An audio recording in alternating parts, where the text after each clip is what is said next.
Pogo the Clown, the monster behind the smile. Subscribe this channel, and share, comment. Once upon a time, in the 1970s, American suburbia looked like the perfect picture of innocence.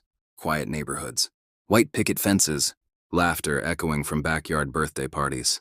And at many of those parties, there was a clown, cheerful. He called himself Pogo the Clown. Pogo wasn't just any performer. He was local, friendly, and seemed to genuinely enjoy making children laugh. He twisted balloon animals into dogs and swords, told corny jokes, and painted big red smiles on little faces. Parents adored him because he seemed harmless, the kind of man who reminded them of simpler times. Kids adored him because, well, he was a clown. But behind that painted grin was something else, something dark, something waiting.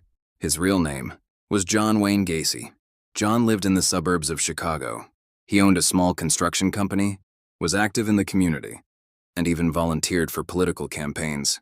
He threw neighborhood barbecues and attended church. He was the man who always waved first, the man no one ever suspected. But beneath the charm, his life was a mask, just like the one he wore as Pogo. At first, small things seemed off. Teenage boys who worked for him started to disappear. Some said they'd run away. Others were last seen getting into his car late at night.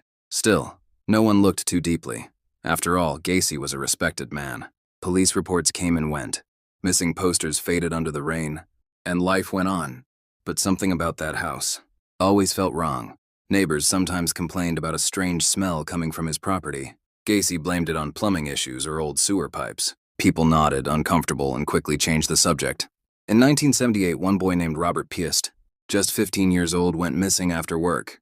His mother said he'd mentioned a man offering him a job, a contractor named John Gacy. That one small clue changed everything. Police finally started looking closely. They searched Gacy's records, interviewed his employees, and soon realized this was no ordinary man. Gacy tried to act calm, but cracks began to show.